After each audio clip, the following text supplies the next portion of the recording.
Hi everyone, welcome to Readings in Isolation. My name is Saman Giraud and I'm reading for you from 1001 Nights. We are going to have a very short story tonight. There was a little oopsie and the 82nd night got missing. But it's no big drama. We shall save that one and I'm going to read it for you tonight, and we will continue full on next week on Tuesday with Joanna or me. Hi, Joanna. Yeah, you laugh, right? Yeah, I'm laughing too. I'm sweating here. Hope you all sweat well today. All right. Let's start then. Excuse me. Now, when it was the 82nd night, she said, "It hath reached me, O auspicious king, that the Vizier Dandan continued to bespeak Zau al-Makan on this wise. And quoth the maiden to thy father, Bishr's sister once went to Ahmad bin Hanbal and said to him, O Imam of the faith, we are a family that spin thread by night and work for our living by day. And oftentimes the cressets of the watch of Baghdad pass by, and we, on the roof, spinning by their light. Is this forbidden to us?" Asked Ahmad, "Who art thou?" "I am the sister of Bishr," answered she. Rejoined the Imam, "O household of Bishr, I shall never cease to drink full draughts of piety from your hearts." Quoth one of the sages, "When Allah willeth well to his servant, he openeth upon him the gate of action." Malik bin Dinar, when he passed through the bazaar and saw aught he desired, was wont to say, "O soul, take patience, for I will not accord to thee what thou desirest." He said also, Allah accept him, "The salvation of the soul lies in resistance to it, and its damnation in submission to it." Quoth Mansur bin Ammar, "I made a pilgrimage, and was faring Mecca wards by way of Kufa, and the night was overcast, when I heard a voice crying out from the deeps of the darkness, saying, O Allah, I swear by thy greatness and glory, I meant not through my disobedience to transgress against thee. For indeed I am not ignorant of thee, but my fault is one thou didst foreordain to me from eternity without beginning. So do thou pardon my transgression, for indeed I disobeyed thee of my ignorance." When he had made an end of his prayer, he recited aloud the verse, "O true believers, save your souls and those of your families from the fire whose fuel is man and stones."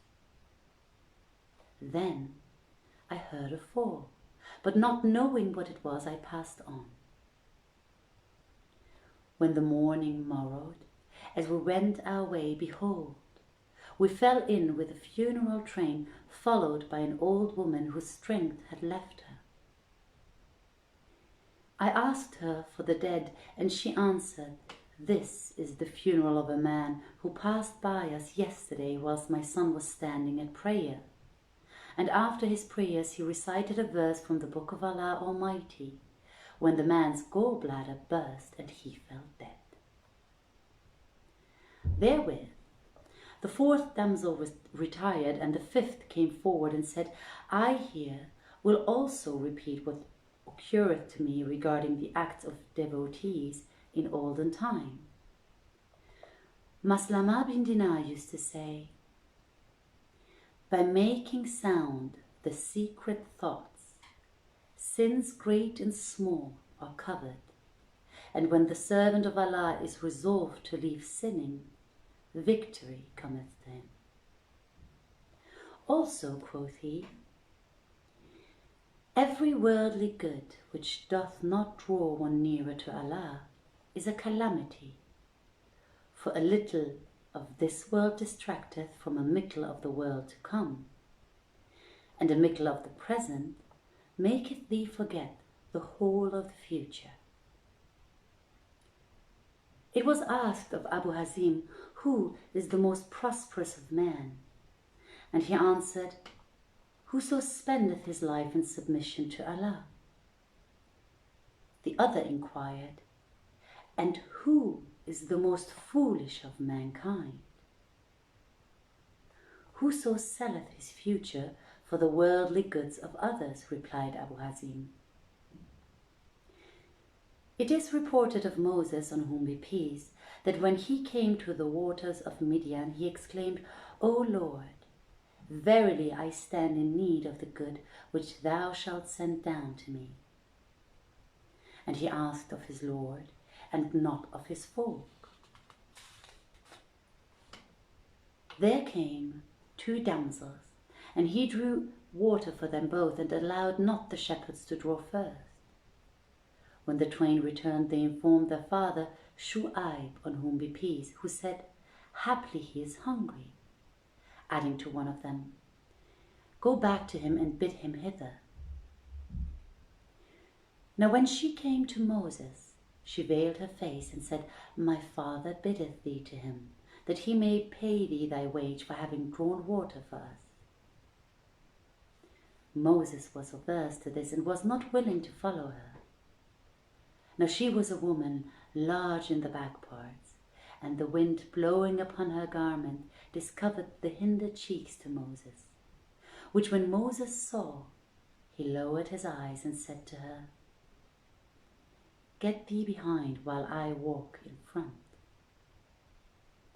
So she followed him till he entered the house of Shu'aib, where supper was ready. And Shahrazad perceived the dawn of day and ceased to say her permitted say. Done. I hope you enjoyed this one. It was a mini, but we will continue next Tuesday. I hope you're going to tune in. We are reaching the 100th night soon. Yay. I wish you a wonderful night. Enjoy the lovely weather out there and the consequences of climate change. And as usual, go inwards instead of outwards. Wishing you all a wonderful night. Good night, everyone. Thank you.